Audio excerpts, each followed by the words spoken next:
Hello မင်္ဂလာပါဒီဗီဒီယိုလေးကတော့လူမှုပညာပေးဗီဒီယိုပမာစကားနဲ့ Catholic Charity Milwaukee ကနေပြုလုပ်ထားတဲ့ဗီဒီယိုလေးဖြစ်ပါတယ်ဒါကတော့အပိုင်းနှစ်ခုရှိပါတယ်ဒုတိယပိုင်းပါဒီနေ့ကျမတို့ကမိဘအန်ဒီယေကနေပြီးတော့ဘယ်လိုကာကွယ်ရမလဲဆိုတဲ့ဥစ္စာကိုပြောပြပါမယ်ဒီခုဖန်ဆက်မိလောင်ရင်ဘယ်လိုမျိုးထွက်ပြေးမလဲနဲ့သင်ကလေးကိုမိဘအန်ဒီယေကနေဘယ်လိုလုံခြုံအောင်နေရမလဲဆိုတာဘာဖြစ်လို့အ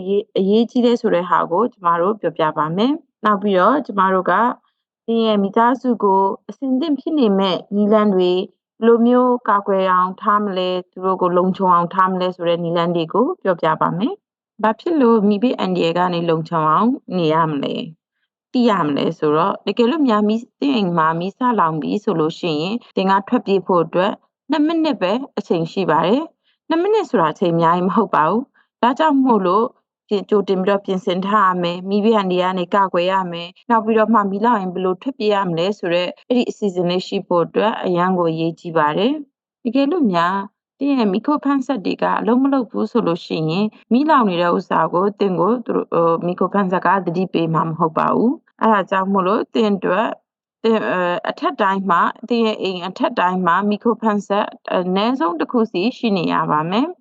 အဲ့ဒီမီခရိုဖန်ဆက်ကိုလည်းတစ်လားတစ်ကြိမ်စမ်းသပ်ရပါမယ်တကယ်လို့အဲ့ဒီမီခရိုဖန်ဆက်ကအလုံးမလုံးဘူးဆိုလို့ရှိရင်ဒါမှမဟုတ်ရင်အချိန်လုံးပီးနဲ့အသံမြည်နေတယ်ဆိုလို့ရှိရင်ဘက်ထရီကိုလဲပေးရပါမယ်တကယ်လို့များတင်မှာမီခရိုဖန်ဆက်မရှိဘူးဆိုလို့ရှိရင်ဒီ Milwaukee Fire Department Milwaukee ရဲ့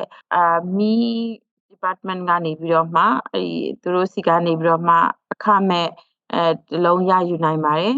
သူတို့ရဲ့ Smoke Detector Hotline မီခရိုဖန်ဆက် hotline ဖြစ်တဲ့ number 414-286-8983ကိုဖုန်းဆက်ပြီးတော့မှမှာယူနိုင်ပါတယ်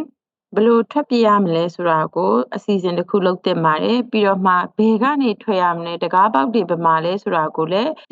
သိရှိတင်ပါတယ်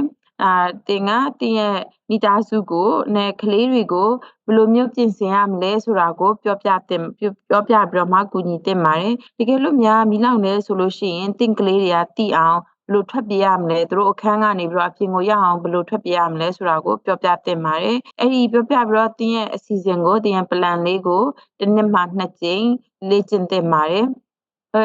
အခုလူတိုင်းကသိရှိတင်တာကဘာတွေလဲဆိုတော့ဒီအိမ်ကနေပြီးတော့အိမ်မနေအပြင်ကိုထွက်တဲ့တကားပေါက်ဘယ်နှခုရှိလဲ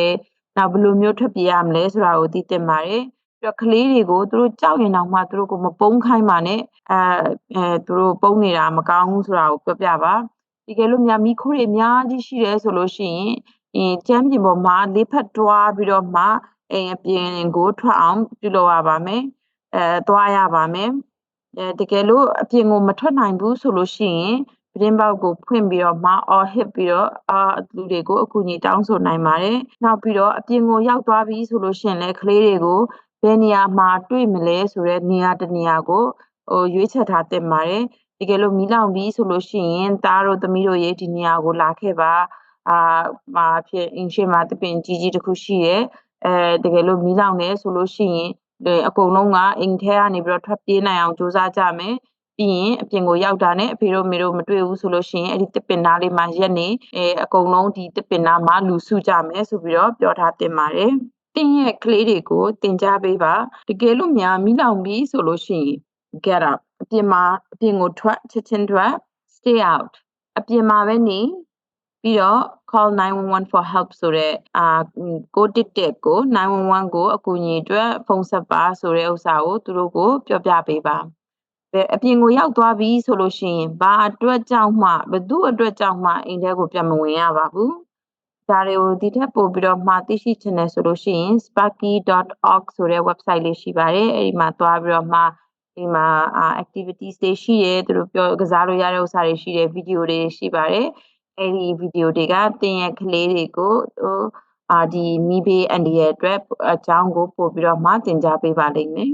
ကျေးဇူးတင်ပါတယ်ဒီနေ့ဒီဗီဒီယိုလေးကိုကြည့်တဲ့အတွက်ကြောင့်မို့လို့သင်တငယ်ချင်းတွေနဲ့တမိသားစုကိုလည်းဒီဗီဒီယိုလေးကိုပြပေးပါနောက်ထပ်ဒီလိုမျိုးပညာပေးဗီဒီယိုတွေအများကြီးကြည့်လို့ရအောင်ကျမတို့ရဲ့ channel လေးကို subscribe လုပ်ပါကျေးဇူးတင်ပါတယ် Thank you to our sources who provided information for this video and to our interpreters today. Thank you to Milwaukee Public Schools for providing interpretation. This project is funded in part through a City of Milwaukee grant of Federal Community Development Fund.